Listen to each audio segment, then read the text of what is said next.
Bonjour et bienvenue sur la chaîne du culte du dé. Alors aujourd'hui, une vidéo qui me tient particulièrement à cœur puisque je vais vous parler du jeu Conan, mais pas que, ça va être notre support pour cette vidéo. Mais je vais surtout vous présenter les compendiums qui sont, en fait l'émanation du site communautaire de Monolith, on va dire, The Overlord, pardon. Donc les compendiums, qu'est-ce que c'est ? Eh bien, c'est vraiment moi ce que j'adore dans les jeux. Si vous regardez un peu ma playlist, les conseils du culte du dé, j'ai fait toute une série de vidéos sur les jeux de figurines pour les débutants. Et ma première vidéo, c'était la communauté. Eh bien là, on a l'expression, la plus belle expression, je vais faire un peu d'emphase, de la communauté, puisque les compendiums, ce sont en fait des recueils qui vont regrouper des créations qui sont faites sur ce site, justement, sur ce forum, sur ce site participatif qu'est The Overlord. Et on a maintenant 3 numéros, et nouveauté, ils sont distribués chez Philibert pour le prix de 3 €. Voilà, donc moi, ça, c'est le premier que j'avais chopé gratuitement, je crois, l'avant-dernier Paris et Ludique. Donc le premier, The Overlord 1, vous avez des scénarios pour Conan. Voilà, il y avait tout un tas de scénarios assez rigolos, assez exotiques. Il y a même un scénario interdit aux moins de 18 ans. Donc vous voyez, c'est la mise en place pour le jeu Conan, etc. Où on pouvait jouer avec certains des personnages des stretch goals, par exemple, des figurines bonus. Ce sur quoi moi j'avais un peu râlé quand j'avais reçu le jeu, parce qu'on avait pléthore de figurines, mais on n'avait pas le matériel scénaristique qui allait avec. Et là, eh bien, tout ça est pas corrigé, mais en fait le jeu s'enrichit vraiment grâce aux fans, grâce à la communauté. Et donc ça c'est vraiment super, et c'est ce qui moi, c'est ce que je trouve de plus respectable en fait dans la communauté du jeu. C'est ça, c'est quand les gens s'approprient complètement le jeu, quand un groupe se fait et réussit à enrichir un jeu et à le faire vivre, et voilà, et à avancer dans le temps. Donc ça c'est The Overlord 1, il est assez ancien.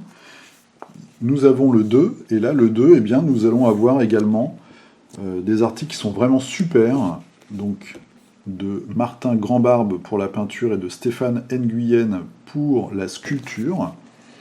Donc c'est vraiment génial. Je suis pas là, je suis pas partenaire ni rien, j'ai payé mes 3 €, mais c'est vraiment super. Donc on a des scénarios, on a une campagne en fait. On a une première campagne de scénario, si on voit ici, avec 3, si, on a une dizaine de scénarios. Après on a 2 scénarios indépendants, et ensuite on a des articles.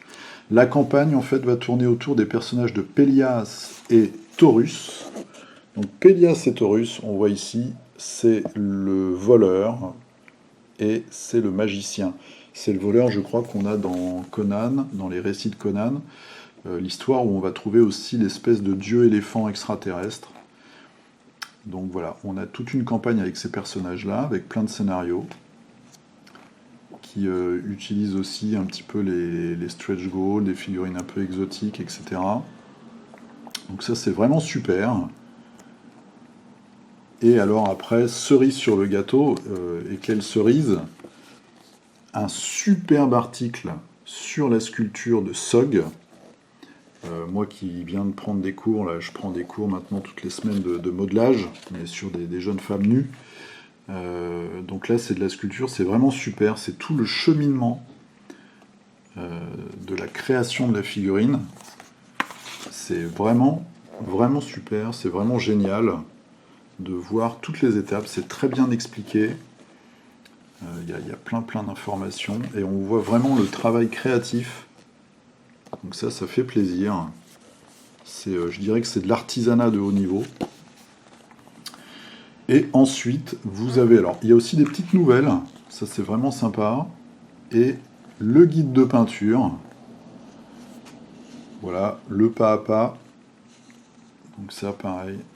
C'est très enrichissant, avec toutes les couleurs. Et puis on nous explique vraiment le cheminement, en fait. L'idée qu'il y a derrière cette peinture. Et ça donne un corps et une âme à tout ça. Et on arrive à un niveau exceptionnel. Et tout ça est très très bien expliqué, donc on a bon espoir de pouvoir progresser en lisant tout ça. Et un article, alors je dois vous avouer que je ne l'ai pas lu en entier, de Frédéric Henry à la fin, je vais quand même vous lire l'introduction, parce qu'elle est vraiment géniale, le préambule. Cet article technique s'adresse en priorité aux joueurs disposant d'une connaissance approfondie du THS, le moteur du jeu Conan. Par ailleurs, même parmi ceux-là, il n'est susceptible d'intéresser que la frange des jusqu'au-boutistes désireux de comprendre le pourquoi des choses qui préside à la création d'un système ludique. Il n'aura qu'un intérêt très limité pour tout autre lectorat. J'adore cette dernière phrase. Donc ça traite de quoi cet article? Ça traite de la réflexion, de la construction et du pont qui a été fait entre le mode aventure et le mode versus. Vous avez des graphes, vous avez des maths, vous avez des stats. Et voilà, pour ceux qui sont vraiment là-dedans, je pense que c'est assez exceptionnel comme article. C'est vraiment collector. Voilà. Donc ça, c'est le numéro 2. Donc déjà, 3 €, on a de la lecture. Moi, j'ai pas encore tout lu, et c'est vraiment super. L'article sur la sculpture et l'article pour la peinture est vraiment top, quoi.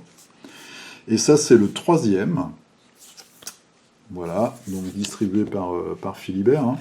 Petite pub pour Claustrophobia, donc sur Kickstarter en ce moment.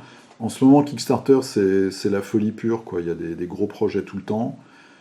Claustrophobia, bon, je ne vais pas en parler ici, mais c'est un peu un pari économique. Ils ont malheureusement perdu pas mal de backers ces derniers jours. Voilà, bon, je ne vais pas en parler plus de ça, je ferai peut-être une vidéo là-dessus. En tout cas, dans celui-ci, il est plus orienté vers Mythic Battle. Donc vous avez des scénarios pour Mythic Battle, voilà, où on met en scène les extensions ou le jeu de base. Il y a également une campagne, je crois, en quelques scénarios. Campagne, c'est l'Odyssée, il y a 5 scénarios, 3 scénarios indépendants. Et puis après, il y a des articles qui sont, ma foi, vraiment intéressants. Donc voilà, là c'est l'extension Poséidon, cette extension charmante avec des petits cochons. Hop, donc des scénarios. Et là, un article vraiment super de Tépès Premier sur les combos, puisque dans Mythic Battle, ce qui est intéressant, c'est les combos. Et moi, ça m'a beaucoup appris, ça, parce qu'il y a vraiment... il donne des exemples. C'est hyper intéressant pour être un meilleur joueur. Un petit tuto pour fabriquer des rochers, parce que le seul point noir de jeu, c'est que les rochers en carton étaient loupés, on peut le dire, hein, dans la boîte. Là, on nous apprend avec un matériel vraiment très très simple à faire des rochers qui, ma foi, sont bien adaptés au jeu. Vous voyez, avec un rendu sympa à la fin, avec quelques petites étapes très simples que tout le monde peut faire. Qu'est-ce que nous avons ensuite? Nous avons une petite nouvelle, encore une fois, donc dans l'univers de Mythic Battle. Ça, c'est toujours bien. Un super article de peinture sur les élémentaires de lave de l'extension Héphaïstos. Et là, moi, je suis très très content, puisque c'est l'extension que j'ai achetée lors du reprint. C'est le seul truc que j'avais pas acheté qui me faisait envie, qui me faisait regretter de ne pas l'avoir pris. Et là, on a ce magnifique article par Martin Grandbarbe pour avoir un rendu vraiment super génial. C'est difficile souvent sur des figurines entre guillemets simples, où il n'y a qu'une matière, on va dire. Mais c'est très très difficile d'avoir un beau rendu et quelque chose de comme ça d'efficace et vraiment qui parle, quoi, qui en jette. Et bien là, on est vraiment guidé. C'est très très intéressant. Guidé avec toutes les couleurs, à chaque fois des explications, et puis vraiment, comme je disais tout à l'heure, l'intention. Voilà, dans les arts martiaux, on dit souvent qu'il faut mettre de l'intention dans ce qu'on fait. Je pense que dans la peinture, dans tout, en fait, c'est la même chose. Il y a l'intention de la peinture, et donc, à la fin, on a vraiment un résultat qui donne une émotion, et qui est puissant, en fait, sur le plateau. Un article sur la mythologie nordique.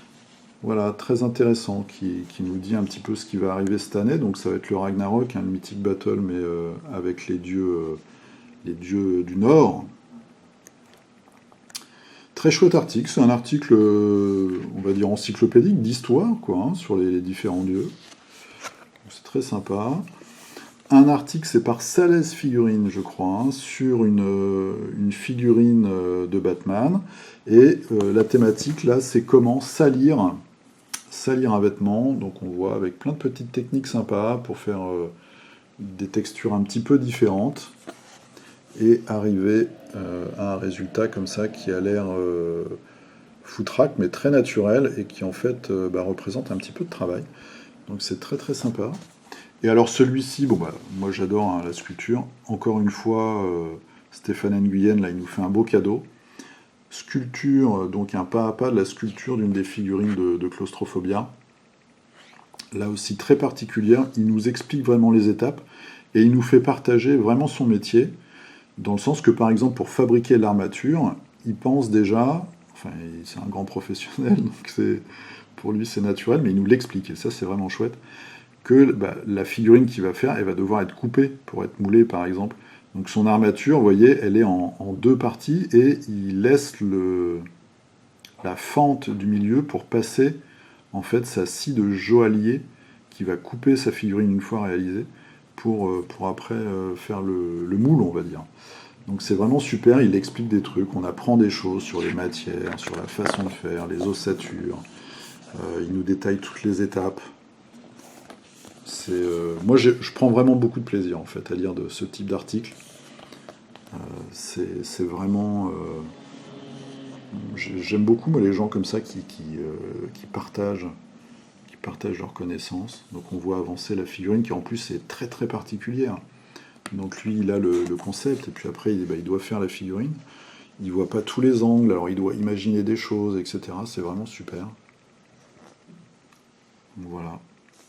Puis après, donc il y a plusieurs matières différentes, il y a des choses où il doit un petit peu imaginer des trucs, il nous apprend des choses aussi sur les différentes matières, pourquoi il place telle matière à tel endroit, parce que là c'est une extrémité, il faut que ce soit plus dur pour que ça tienne, etc. Et puis on a le produit fini, on va dire. Ah, vous voyez, c'est très très particulier, mais c'est vraiment intéressant. Et enfin, la carte pour Mythic Battle, le profil de la figurine de Viking qu'on a dans la boîte en petit cadeau. Voilà, donc ça c'est le troisième. Donc c'est des ouvrages qui sont distribués par Philibert pour 3 €. Donc franchement, n'hésitez pas, hein, quand on voit le prix de certaines revues qui sont juste des catalogues de pub, bon, voilà. Là, pour 3 €, vous avez vraiment... je pense que là-dedans, il y a le boulot de 10 magazines. Enfin bon, il y a vraiment du travail, il y a vraiment de la création, il y a de la passion, il y a de l'information, il y a du partage et tout. Je trouve ça vraiment super. Moi, Conan, c'est un jeu, je suis encore en train de peindre les figurines. Je vous en ai mis 2 là, c'est les 2 dernières que j'ai fait ce mois-ci pour ce jeu. Donc pour moi, il est rentabilisé le jeu, hein, parce que depuis le temps que je peins, je peux vous dire qu'en heures, ça me fait des heures de loisirs à pas cher. Voilà. Donc pour en finir un petit peu avec Monolith, ils sont en train de... On arrive au bout du KS Claustrophobia. Je sais pas ce que ça va donner, s'ils seront rentables ou pas, s'ils donneront une suite après, vu le succès ou pas. En tout cas, il y a vraiment de belles choses. Voilà. Je vais vous parler aussi d'un autre Kickstarter donc, qui s'appelle l'Ordre de Veil, parce que j'ai reçu un mail des créateurs. Ils m'ont demandé d'en parler un petit peu, je vais vous en parler. C'est une équipe française, ils sont 3, donc c'est 3 Français. L'Ordre de Veil, je vais vous mettre un lien dans la description. N'hésitez pas à cliquer dessus pour juste aller voir déjà. Ils ont une vidéo de présentation qui est vraiment hyper bien produite, hyper bien réussie. C'est un jeu dans le monde médiéval fantastique, c'est un jeu avec des cartes, il n'y a pas de figurines. Donc le coût commence à 60 €. Vous allez dans un donjon, c'est un jeu qui peut se jouer à 1 contre 1, qui peut se jouer à 1 contre tous, qui peut se jouer en full coopération. Donc vous avez des classes de personnages contre des monstres, et puis il y a des gros méchants à la fin, des gros boss de donjons, qu'il faut aller zigouiller. Il y a des objets, c'est un peu un dungeon crawler avec des cartes, il y a un plateau. Voilà, il y a des objets, des habilités, il y a des combats, etc., etc. Donc je vous mettrai le lien, l'ordre de Veil, c'est sur Kickstarter en ce moment. Je vous le mets aussi parce que c'est la foire, quoi, sur Kickstarter. Quand on voit qu'Astraï, c'est un jeu qui a des figurines magnifiques, ils ont eu beaucoup de mal à avoir leurs 20 000 euros. Quand on voit que Claustrophobia se prend un petit peu des coups de marteau dans la tête, là, ces derniers jours, ils ont perdu, je crois, 20 000 dollars de backers. Il y a des trucs qui sortent tous les jours. Bon, il y a des gros trucs, des petits trucs et tout. C'est vraiment la foire d'empoigne, tout ça. N'hésitez pas, cliquez sur le lien. Moi, je touche rien, hein, c'est juste pour faire un peu de pub à une petite équipe de passionnés français. L'ordre de Veil. Regardez, jetez un coup d'œil et puis vous verrez, c'est peut-être un jeu qui peut vous correspondre. C'est un jeu qui a l'air assez simple et enfin simple. On peut jouer avec ses amis en tout cas, voilà, c'est pas un truc où vous allez sortir un plateau énorme avec plein de filles. Donc c'est toujours sympa de se réunir pour s'amuser ensemble. Voilà, je vous dis à très bientôt. Alors je vous dis que j'aime pas les gros jeux, mais je viens d'en acheter un. J'ai acheté un jeu avec le mot Fortress dedans. Mais c'est pas l'ignominie Black Fortress de Game Workshop. C'est celui-là, Forbidden Fortress. C'est l'itération asiatique de Shadows of Brimstone. Donc je suis en train de coller toutes les figues, et une fois que c'est fait, je vous fais une vidéo, et après, à coup sûr, je vous ferai des parties de celui-là, parce que ça me parle vraiment. Voilà, je vous fais un hug, jouez bien, portez-vous bien, et je vous dis à très bientôt. N'hésitez pas, on est à 2700 abonnés, moi je trouve ça cool, même si c'est beaucoup moins que d'autres, c'est pas grave. Un peu d'exotisme avec le culte du dé. N'hésitez pas à parler de la chaîne à vos potes, à mettre des pouces pour que ce soit référencé dans la colonne de droite, pardon. À mettre des petits commentaires voilà, sur ce que vous pensez, même si vous n'êtes pas de mon avis, c'est pas grave. On est là aussi pour discuter, avoir des avis différents. Je vous dis à très bientôt, à plus, portez-vous bien, salut.